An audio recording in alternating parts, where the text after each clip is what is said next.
भगवान परमात्म्याची भक्ती करून मुक्त होण्याचा अधिकार प्रत्येकाला आहे। या वारकरी संप्रदायामध्ये जर बघितलं तर माझ्या जनाबाईंना अनेक अभंग निर्माण केले। वारकरी संप्रदायातली संत कवयित्री म्हणवण्याचा मान माझ्या संत बहिणाबाईकडे सुद्धा जातो। बहिणाबाईकडे जातो। बहिणाबाईंना सुद्धा अनेक अभंग निर्माण केलेले आहेत। जनाबाईंना अनेक अभंग निर्माण केलेले आहेत। माझ्या बहिणाबाईंनी एकच अभंग निर्माण केला, पण तो अभंग म्हणजे वारकरी संप्रदायाचा कळस बनला। तो अभंग कुठला माहितीये?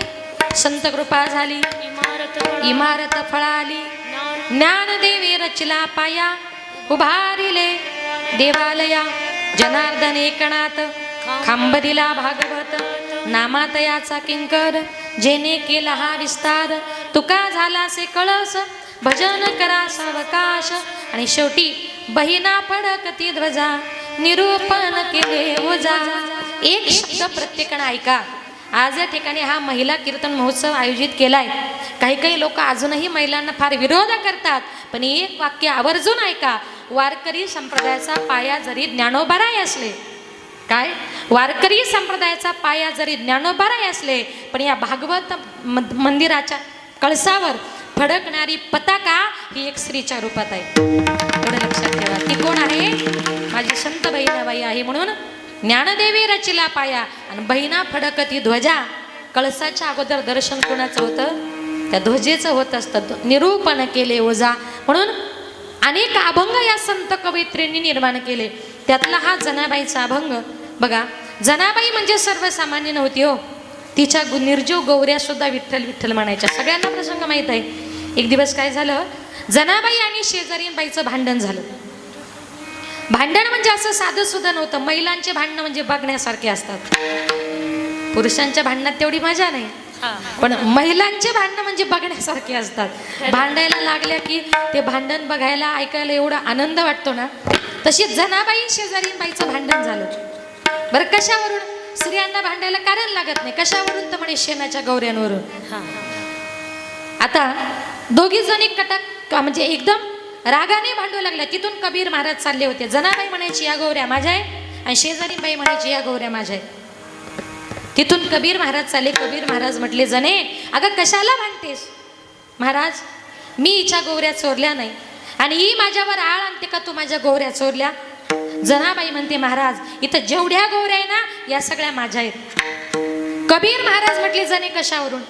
जनाबाईनं सांगितलं, महाराज प्रत्येक गौरी घ्या, कानाला लावा, ज्या गौरीतून विठ्ठल विठ्ठल असा आवाज येईल ती गौरी माझी।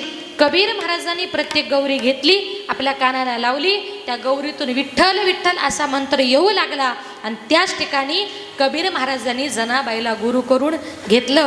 जनाबाई म्हणजे काही साधीसुधी नव्हती।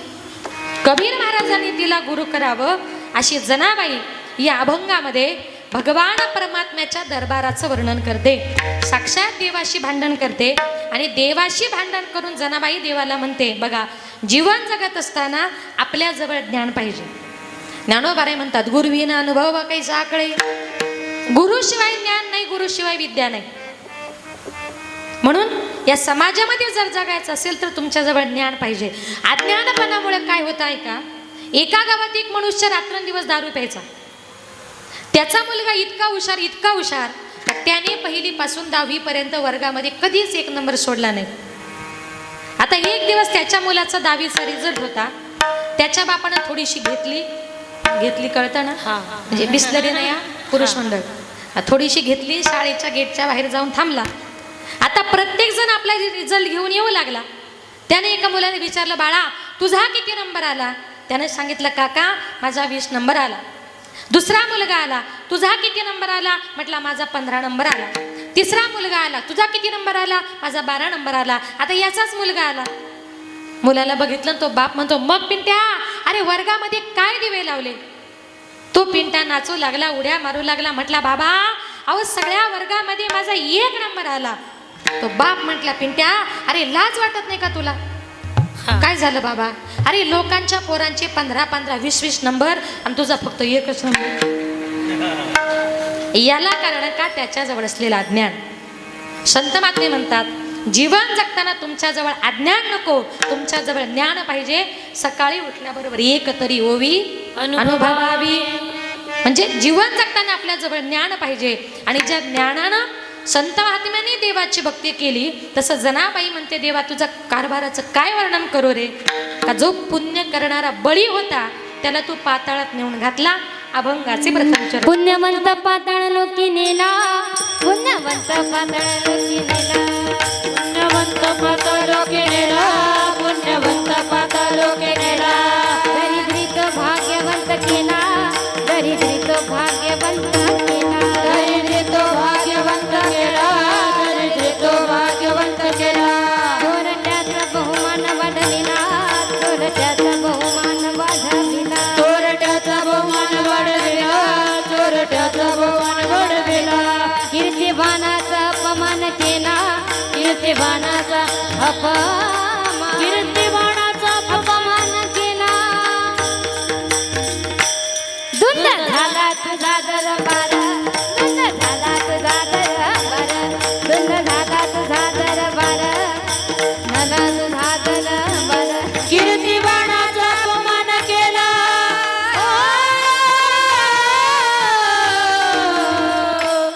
धुंद झाला तुझा दरबार, धुंद झाला तुझा दरबार, धुंद झाला तुझा दरबार, धुंद झाला तुझा दरबार. पुण्यवंत पाताळ लोकी नेला, दरिद्री तो भाग्यवंत केला, चोरट्याचा बहुमान वाढविला, कीर्तिवानाचा अपमान केला. पुण्यवंत पाताळ लोकी नेला, दरिद्री तो भाग्यवंत केला, चोरट्याचा बहुमान वाढविला, कीर्तिवानाचा अपमान केला. पुण्यवंत पाताळ लोकी नेला, दरिद्री तो भाग्यवंत केला, चोरट्याचा बहुमान वाढविला, कीर्तिवानाचा अपमान. धुंद झाला तुझा दरबार,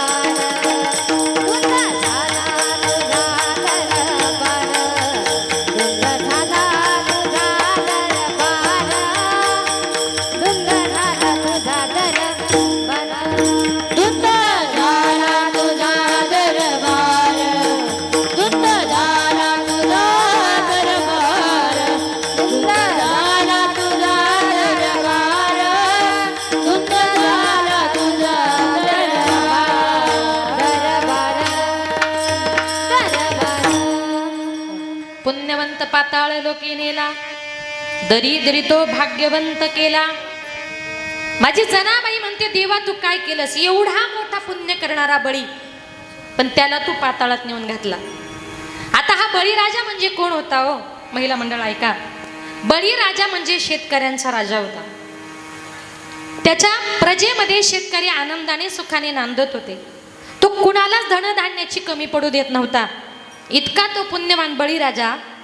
पण जसा बळीराजा गेला ना तसा राजा अजून महाराष्ट्राला परत मिळाला नाही. तुम्ही सांगाल नेमका 750 वर्ष झाले तरी आपण त्याची आठवण काढतो. महिला मंडळ कधी माहिती आहे, दिवाळी सण आला. आता परवाच रक्षाबंधन झालं.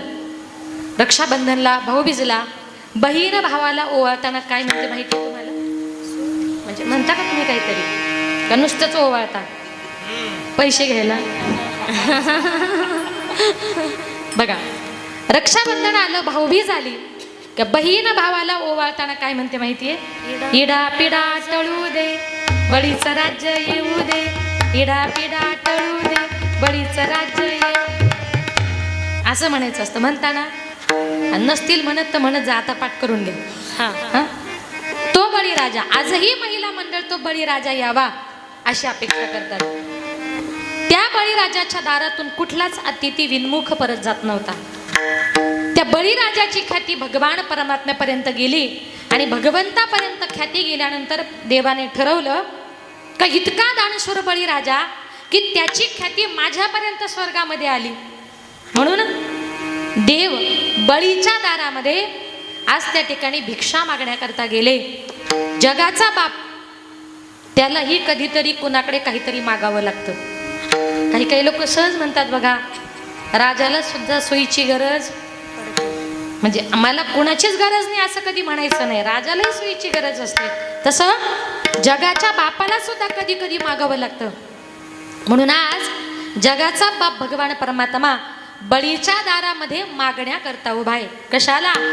तेरे द्वार खडा भगवान भगत भर दे रे जोरी, भगत भर दे रे जोरी, भगत भर दे रे जोरी. तेरे द्वार खड़ा भगवान भगत भर दे रे जोरी, भगत भर दे रे जोरी, भगत भर दे रे जोरी.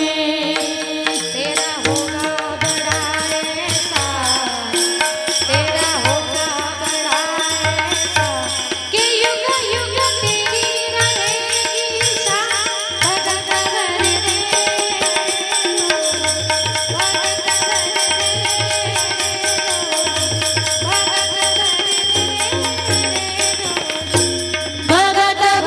दे रे जोरी, भगत भर दे रे जोरी, भगत भर दे रे जोरी. तोलूठी है सारी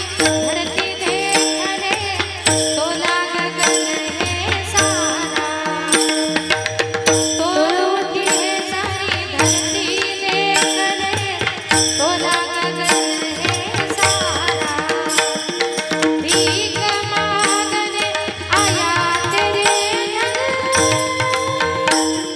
जगत का पालनहार रे, जगत का पालनहार रे. मैं आज तेरा मेहमान, मैं आज तेरा मेहमान, तन करे मुझको जरा पहचान, भगत भर दे रे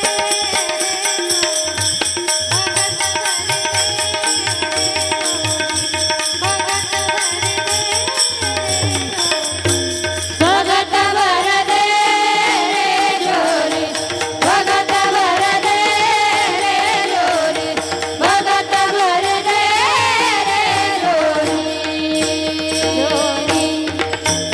जोरी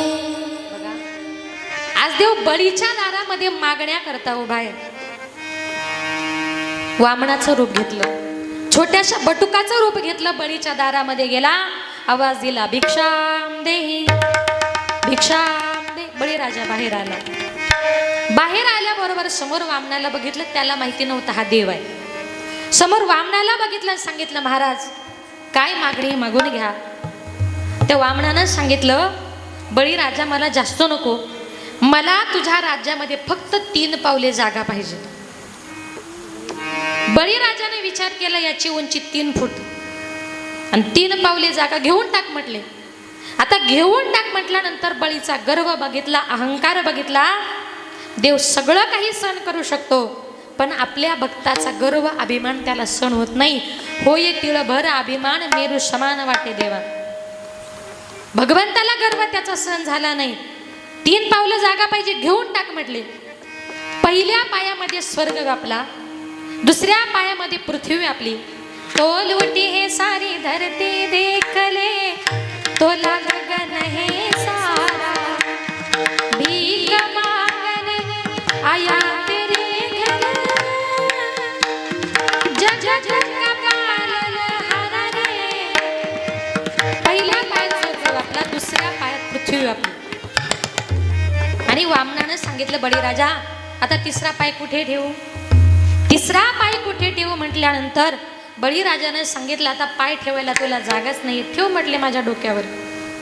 त्या दिवशी वामनानं बळीराजाच्या डोक्यावर पाय दिला आणि थेट त्या बळीला पाताळात नेऊन घातला. पुण्यवंत पाताळ लोकी नेला, पाताळ लोकी नेला. एवढा मोठा पुण्य करणारा बळी, पण त्याला पाताळात घातला का? त्याचा गर्व आणि अभिमान माझ्या भगवान परमात्म्याला सहन झाला नाही. देवा असा तुझा दरबार असतो, असं तू करतोस. म्हणून संत महात्मे म्हणतात, आम्ही अखंड निरंतर रात्रंदिवस त्या देवाचं ध्यान केलं. त्या देवाचं आम्ही भजन पूजन चिंतन केलं, नव्हे नव्हे त्या देवाचं ध्यान करणं, पडिले वळण इंद्रिया सकळ, आमच्या देहाला लागलेलं म्हटलं ते वळण आहे, नवे नवे तो आमचा स्वभाव आहे. बघा, जन्माला आल्यानंतर प्रत्येक माणसाचा एक स्वभाव असतो. हा दृष्टांत मी नेहमीच सांगते, पण बोपे गावच्या लोकांसाठी नवीन आहे म्हणून. बघा, ते म्हटले हा आमचा स्वभाव आहे. बघा, माणसाचा मूळ स्वभाव कधी बदलत नाही. अगदीच आपल्या गावठी भाषेमध्ये सांगायला जर गेलो, काही काही लोक सहज म्हणतात, शेवटी कुत्र्याची शेपटी वाकडी ती का तुमच्याकडे सरळ असते? काथा जळतो, वळ जळत नाही. थोडक्यात काय, माणूस मरतो पण त्याचा स्वभाव कधी चेंज होत नाही. एक सुंदर उदाहरण सांगते बघा. एका गावात एक बाई रस्त्यानं चालली होती आणि ती आवाज देत होती, सुयागे बिबगे दामन गे पोत गे. मी नाही बरं, ती बाई. तुम्हाला वाटायचं बरी आली मुंबईवरून फुकट. ती बाई रस्त्यानं चालली होती, सुयागे बिबगे दामन गे पोत गे, पोराला काळ मणी घे केसावर फुगे. असंच म्हणतात ना? जमलं का मला? पहिला मंडळ करायचं का मग तसंच? ती बाई रस्त्यानं चालली होती, तिचा सुंदर आवाज ऐकला आणि तिथल्या राजाने विचार केला, अरे इतका गोड आवाज येतोय, रस्त्यानं चाललंय तरी कोण? म्हणून राजाने खिडकीतून डोकावून बघितलं तर राजाला असं दिसलं, रस्त्यानं जी चालली ती तरुण तडफदार ब्युटिफुल अशी मुलगी आहे. आज तिला तिच्या परिस्थितीमुळे गावोगावी हे सुया कंगवे फुगे हे सगळं घेऊन फिरावं लागतंय. पण हिच्यासारखी सुंदर मुलगी परत या राज्यामध्ये बघायला मिळणार नाही. म्हणून राजाने विचार केला, लग्न करील तर हिच्याशीच. कोणाशी महिला मंडळ? कोणाशी? बोला ना काहीतरी, का जाऊ घरी मी? कोणाशी? त्या सुईवालनीची. तिथे काय वर राजा बोले दल आले. ती म्हटली, राजा माझ्याशी लग्न करायचे मला का विचारतो, जरा माझ्या बापाला जाऊन विचार. राजा तिच्या बापाकडे गेला, सांगितलं, बाबा तुमच्या मुलीबद्दल मला सगळी कल्पना आहे, तुमच्या मुलीशी लग्न करण्याचा मानस आहे, काय म्हणणं आहे तुमचं? बापाने सांगितलं, मुलगी माझी आहे, संसार माझ्या मुलीला करायचा आहे, थोडंसं 2 शब्द जरा मुलीला विचारतो आणि मग उद्या तुम्हाला सांगतो. राजा म्हटला, का हो, मगाशी मुलीला रस्त्यात विचारलं माझ्याशी लग्न करते का? ती म्हणते माझ्या बापाला विचारा. आता बापाला विचारलं लग्न करता का? बाप म्हणतो मुलीला विचारून सांगतो. म्हणजे तुम्हाला काय मी फुटबॉल वाटलो इकडून तिकडे उडवायला? मी राजा आहे, द्यायचं असेल तर हो बोला, नाही तर जाऊ द्या. बापाने विचार केला, आपण कुठे राजाच्या दारात गेलो होतो? स्वतःहून राजा मागण्या करता आलाय ना, मग द्यायला काय हरकत आहे? सांगितलं, ठीक आहे, माझी मुलगी मी तुम्हाला देतो. आता देतो म्हटल्यानंतर राजवाड्यामध्ये मोठ्या आनंदानं मोठ्या उत्साहानं लग्नाच्या सोहळ्याला सुरुवात झाली. एक 7-8 दिवसामध्ये त्यांच्या दोघांचं लग्न लागलं. लग्न लागल्यानंतर 7-8 दिवसापूर्वी गावोगावी टिकल्या बांगड्या सुया घेऊन फिरणारी राजाशी लग्न लागल्यानंतर राजाशी लग्न झाल्यानंतर कोण झाली आता? राजाची.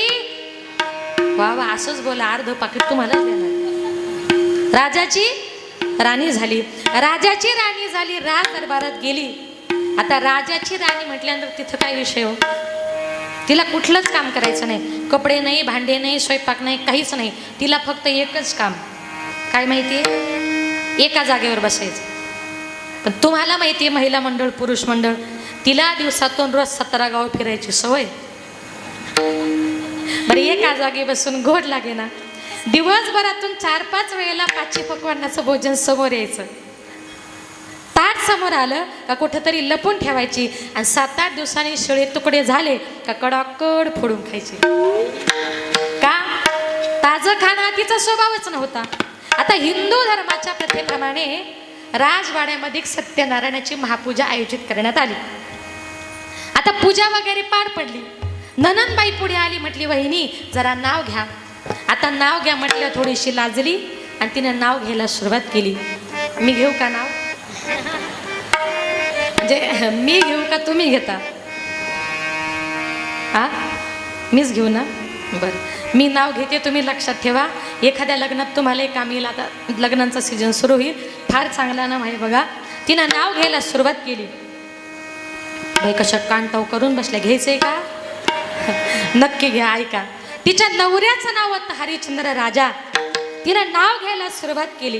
पांढऱ्या पांढऱ्या दुधाची मऊ साय, पांढऱ्या पांढऱ्या दुधाची मऊ साय. हरिश्चंद्र राजाची बायको नाव घेते भाकरवाड ग माय. म्हणजे राजाची राणी जरी झाली पण तिचा भाकरी मागायचा स्वभाव गेला का. आधी होती दासी, इको दाणा थोडा हो, आधी होती दासी पट्टरानी गेली दिसी. तिचे हिंडणे राही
सांगत नाही.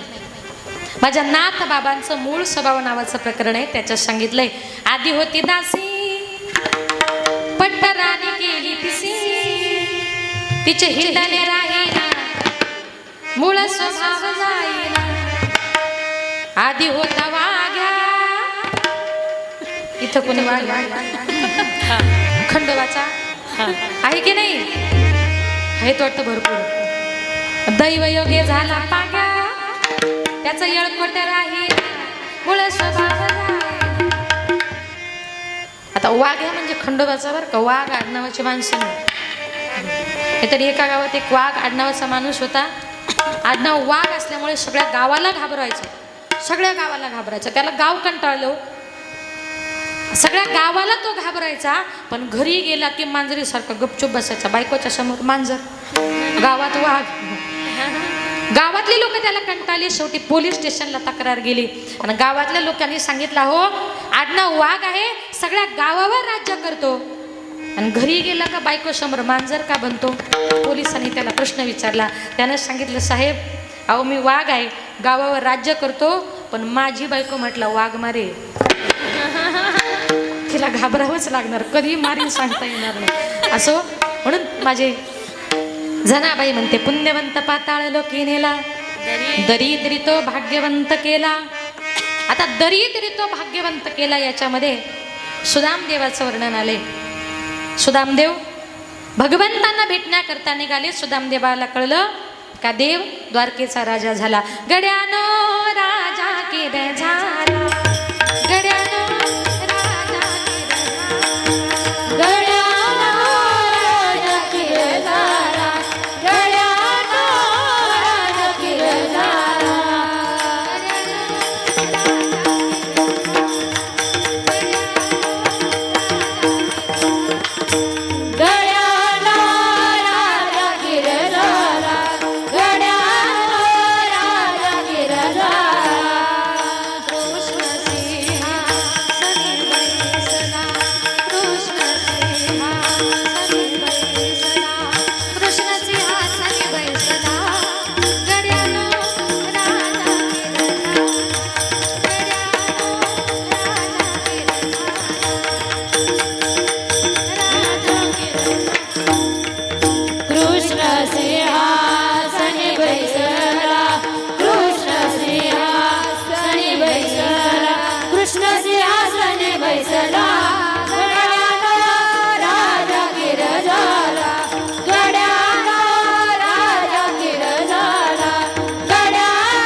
सुदामदेवाच्या पत्नीला समजलं म्हटले जा, अहो तुमचा मित्र द्वारकेचा राजा झालाय, त्याच्याकडून जास्त नाही पण 2 वेळेला पुरेल इतकं अन्न तरी घेऊन या. सुदामदेव भगवंतांना भेटण्याकरता निघाले. इतकी दरिद्रीची अवस्था, पायात तुटकी चप्पल, अंगावर फाटके कपडे, डोक्याला फटका बांधलेला सुदामदेव भगवंतांना भेटण्याकरता निघाले. आणि बायकोने सांगितलं, कुठल्याही पाहुण्या माणसाच्या घरी जाताना माणसाने रिकाम्या हाताने जायचं नाही, काहीतरी बरोबर न्यायचं असतं. कारण का, आपण त्यांच्या घरी खातो पितो, त्यांचे उपकार आपल्यावर होतात, म्हणून ही हिंदू धर्माची परंपरा देवापासूनची आहे. काहीतरी म्हटले देवाला घेऊन जा. म्हणून 17 घरून भीक मागून आणलेले मुठभर पोहे पुरचुंडीमध्ये बांधले आणि सुदामदेव भगवान परमात्म्यांना भेटण्याकरता निघाले. द्वारकेच्या राजमहालापर्यंत जाऊन पोहोचले. द्वारपालाने अडवलं, सुदामदेवाकडे बघितलं, सांगितलं, कुठल्याही भिकाऱ्याला राजमहालामध्ये प्रवेश करता येणार नाही. सुदामदेवाने सांगितलं, माझ्या कपड्यांवरून तुम्हाला मी भिकारी वाटत असेल, पण अरे मी देवाचा सख्खा मित्र आहे. तुम्हाला विश्वास पटत नसतील ना माझ्यावर, देवाकडे जा आणि देवाला सांगा, देवा अहो तुम्हाला भेटण्याकरता कोणीतरी सुदामा आलाय. अरे द्वारपालो कन्हैया से कह दो, अरे द्वारपालो कन्हैया से कह दो, किधर पे सुदामा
माझ्यावर विश्वास पटत नाही, देवाला जाऊन सांगा. अरे द्वारपालो कन्हैया से कह दो, किधर पे सुदामा गरीब आ गया है. द्वारपाल पळत पळत देवाकडे गेला, सांगितलं, देवा अहो तुम्हाला भेटायला कोणीतरी सुदामा आलाय. हो, सुदाम्याचं नाव ऐकल्याबरोबर भगवंत चाललेच नाही. वरच्या मजल्यावरून जे उडी मारली सुदामदेवाच्या पायाजवळ. सुदामदेवाचे फाटके कपडे बघितले, तुटकी चप्पल बघितली, देव रडू लागले, कडकडून त्याला मिठी मारली. आणि देव मनातल्या मनात म्हणताय, सुदाम्या अरे मी द्वारकेचा राजा झालोय, मी विश्वाचा मालक आहे आणि माझ्या मित्राला घालायला कपडे सुद्धा नाही. बरं सुदाम्या, तुम्हाला भेटायला आलाय, वहिनीने 100% मला काहीतरी खायला दिलं असेल. काय खायला दिले दाखव बरं. एवढ्या द्वारपालांच्या समोर सुदामदेवाला वाटलं पोहे कसे दाखवायचे. जगाच्या बापाला कच्चे पोहे आणलेत, वहिनीने 100% मला काहीतरी खायला दिलं असेल, माझा वहिनींवर विश्वास आहे. असं म्हटल्याबरोबर सुदामदेव ती पोह्यांची पुरचुंडी आपल्या कमरेला लपवू लागले. देवाचं लक्ष गेलं, सुदाम्या आपल्या कमरेला काहीतरी लपवतोय. म्हणून देवाने काय केलं, सुदामदेवाच्या कमरेला हात घातला. हात घातल्याबरोबर तो कपडा जो काही होता तोही विरलेला होता. हो, भगवंताचं बोट गेल्याबरोबर तो कपडा फाटला, सगळे पोहे जमिनीवर सांडले आणि भगवान परमात्मा ते पोहे असे सगळे गोळा केले आणि भगवान परमात्मा ते पोहे प्रेमाने खाऊ लागले. पोहे सुदामदेवाचे फके मारी कोरडे. आपल्यासारखे कांदे पोहे नाही केले. काय केलं, कच्चे पोहे उचलले, भगवान परमात्मा खाऊ लागले. भगवान परमात्मा खाऊ लागले. आईसाहेब पुढे आल्या, देवा तुम्हाला खायला मिळत नाही का. मिळतं ग रुक्मिणी, पण माझ्या भक्ताचं प्रेम त्याच्या पाठीमागे आहे. आणि मग देवानं विचारलं सुदाम्या, अरे तू माझ्या करता हे कच्चे पोहे आणलेत, याच्या बदल्यात तुला काय पाहिजे? सुदाम देव म्हटले, देवा मला काही नको, मला फक्त 2 वेळ पुरेल एवढं अन्न मला द्या. सुदाम देवाचा भाव बघितला. अहो एकट्याला अन्न दिलं नाही तर सगळी सुदाम नगरी सोन्याची करून दिली. शुद्ध भाव देखोनिया गाव सोनियाचा दिला. अरे तुकोबारा देवाला प्रश्न करता, देवा अरे तुझ्या घरचा न्याय तरी कसा आहे रे? तू काय केलंस माहितीये? ऋण तरी मुष्टी पोहे, व्याजात हे मनगरी, मुद्दलात मुक्ती देणे, कोणे सावकारी रीत. अरे कुठल्या सावकाराची रीत आहे? मुठभर पोयांच्या ऋणामध्ये ऋण तरी मुष्टी पोहे, त्याच्यामध्ये काय केलं? त्याच्या व्याजामध्ये तू त्याला सोन्याची नगरी दिली आणि त्याच्या मुद्दलामध्ये तू त्याला मुक्ती देऊन टाकली. देवा जनाबाई म्हणते, देवा तुझा कारभार तरी कसा आहे रे? दरिद्री तो भाग्यवंत केला, धुंद झाला तुझा दरबार. नवे देवा तू काय केलं? जो चोरटा होता चोरट्याचा बहुमान वाढविला.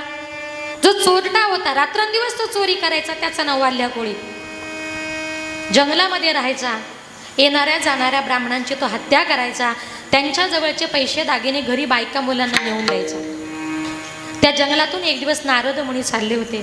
नारायण नारायण. नारद मुनी चाललेले असताना नारद मुनींना मारण्याकरता त्याने अशी कुऱ्हाडवरती केली. नारद मुनींनी सांगितलं, थांब, तू ब्राह्मणांना मारून जे काही पाप करतो, जे काही सोनं नाणं लुबाडतो, जो काही पैसा लुबाडतो, घरी बायको मुलांना नेऊन देतो, पण त्या पापामध्ये हे करण्याकरता तुला जे पाप करावं लागतं, जी ब्रह्महत्या करावी लागते, या पापात तुझे बायको मुले वाटेकरी आहेत का? जरा घरी जाण विचारून ये. वाल्य कोळी म्हटला, नारदा तू बरोबर शेंडीवाला, मला शेंडी लावतो, तुला पळायचंय का? तू पळण्याचा डाव शोधलास. नारद मुनी म्हटले, तसं नाही, मी पळत नाही, तू हवं तर मला या झाडाला बांधून ठेव आणि घरी जा, बायको मुलांना विचारून ये. वाल्ह्या कोळी घरी गेला. बायको मुलांना सांगितलं, तुम्हाला सुखामध्ये ठेवण्याकरता मी तुमच्याकरता जे काही सोनं नाणं पैसा आणतो, पण हे आणण्याकरता मला ब्राह्मणांची लोकांची हत्या करावी लागते. मग तुम्ही माझ्या हत्येत माझ्या पैशात वाटेकरी व्हाल का? बायको मुलांनी सांगितलं, आम्ही तुमच्या पैशात तुमच्या सोन्यात वाटेकरी होऊ, पण तुमच्या पापामध्ये आम्ही वाटेकरी होणार नाही. पश्चाताप झाला, पळत गेला, नारदाचे पाय धरले, सांगितलं, नारदा अरे पैशात बायको मुले वाटेकरी होतात, पापात वाटेकरी होत नाही. आजपासून मला हा संसार करायचा नाही, मला माझा उद्धार करून घ्यायचा. काय करावं लागेल? नारद मुनी म्हटले, काही नाही, इथे बस, या झाडा